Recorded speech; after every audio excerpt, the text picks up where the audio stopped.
సిఫార్సు ప్రకారం యాదవులకు ప్రదానం చేయండి. 30వ తారీఖున ఇందిరా పార్క్ దగ్గర యాదవుల ఆత్మగౌరవ సభను ఆత్మగౌరవ సభ. జై జై యాదవ్, జై యాదవ్, జై యాదవ్. తెలంగాణ ప్రభుత్వంలో అయితే కానీ యాదవులు లేకుండా మంత్రివర్గం లేదు.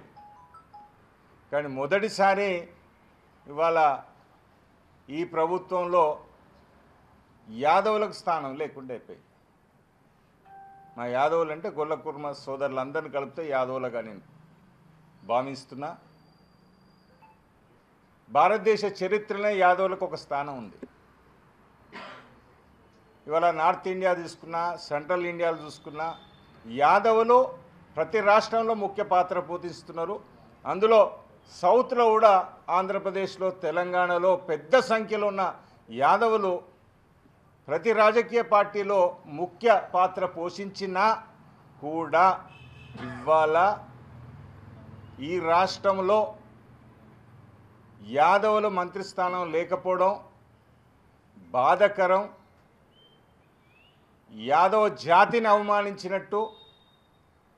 దాదాపు గత ప్రభుత్వం ముఖ్యమంత్రి గారు స్వయాన అన్నారు, ఒక 30 నుంచి 40 లక్షల మంది గొల్ల కుర్మలు ఉంటారు, నీతికి నిజాయితీకి మారుపేరని చెప్పిన యాదవులను ఇవాళ మంత్రివర్గంలో తీసుకోకపోవడం అనేది బాధాకరం.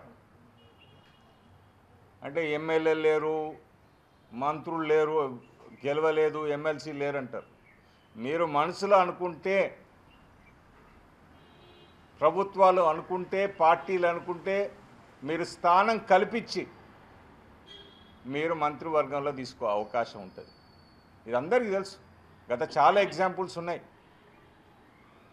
ఒక జాతిని లేపాలి, జాతికి ఒక రిప్రజెంటేషన్ ఇవ్వాలి, జాతికి ఒక ఇంపార్టెన్స్ ఇవ్వాలి అనుకుంటే మీరు తక్షణమే చేయగలుగుతారు.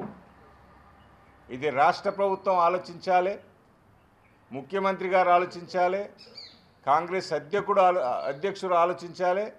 కాకుండా ఆల్ ఇండియా కాంగ్రెస్ అధ్యక్షుడు కూడా ఇవాళ ఆలోచించవలసిన అవసరం ఇక్కడ ఎంతైనా ఉన్నది. తెలంగాణలో ప్రతి జిల్లాలో ప్రతి యాదవుడు ఇవాళ మదనపడే రోజు వచ్చింది. ఏంటి ఇవాళ మా పరిస్థితి?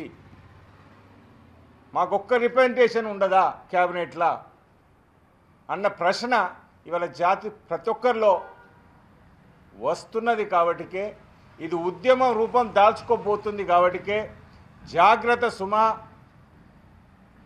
ఇవాళ ప్రభుత్వం మంచి మనసు చేసుకొని ఇటు ముఖ్యమంత్రి గారు, రాష్ట్ర అధ్యక్షులు ఆలోచించి యాదవులకు మీ పార్టీలనే మీ సీనియర్లా మీకు పార్టీకి అవసరం వచ్చిన వారికి అవకాశం ఇవ్వాలని, మా రిప్రజెంటేషన్ ఆడుంటే క్యాబినెట్లో మా జాతి బిడ్డ ఉంటే ఈ జాతి మొత్తం మీ వెంటుంటారు, మీరు జాతికి గౌరవం ఇచ్చిన వారు అవుతారు అని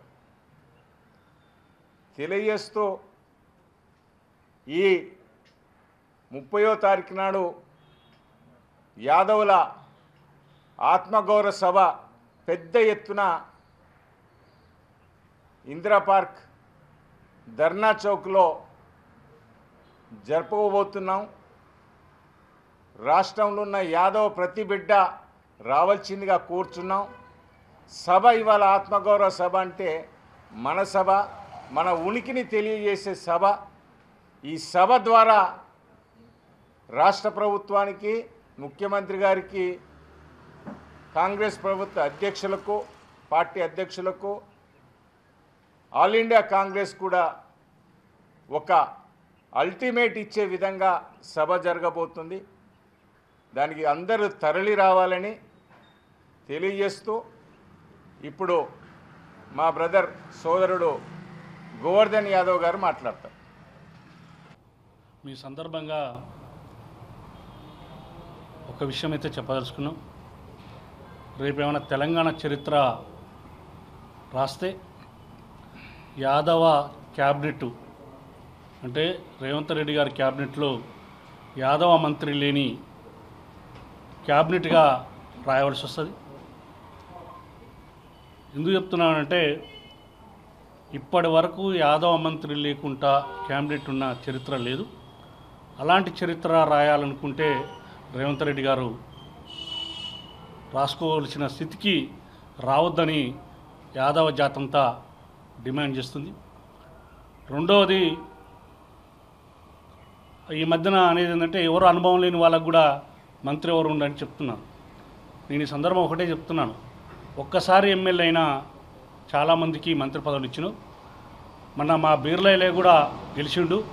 మా బీర్లైలే కూడా నువ్వు ఏదలుచుకుంటే మంత్రి పదవి ఇవ్వచ్చు, కానీ అదే కారణం కాక చూయించి కాక చేస్తే ఈ రాష్ట్రంలో యాదవుల చరిత్ర తెలియదు కాదు.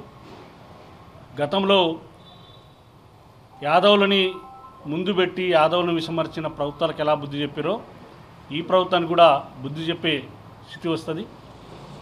అందులో భాగంగానే మొత్తం ఉమ్మడి రాష్ట్రంలో ఉన్న తెలంగాణ రాష్ట్రం అంతా మేము అన్ని నియోజకవర్గాలు తిరిగి యాదవులను చైతన్యం చేసి ప్రెస్ మీట్ పెట్టి రేపు జరిగే 30వ తారీఖున ఇందిరా పార్క్ జరిగే ఆత్మగౌరవ సభను జయప్రదం చేయాలనే ఉద్దేశంతో ఈ కార్యక్రమం నిర్వహిస్తున్నాం. దీనికి ఈ సందర్భంగా చెప్పేది ఏంటంటే,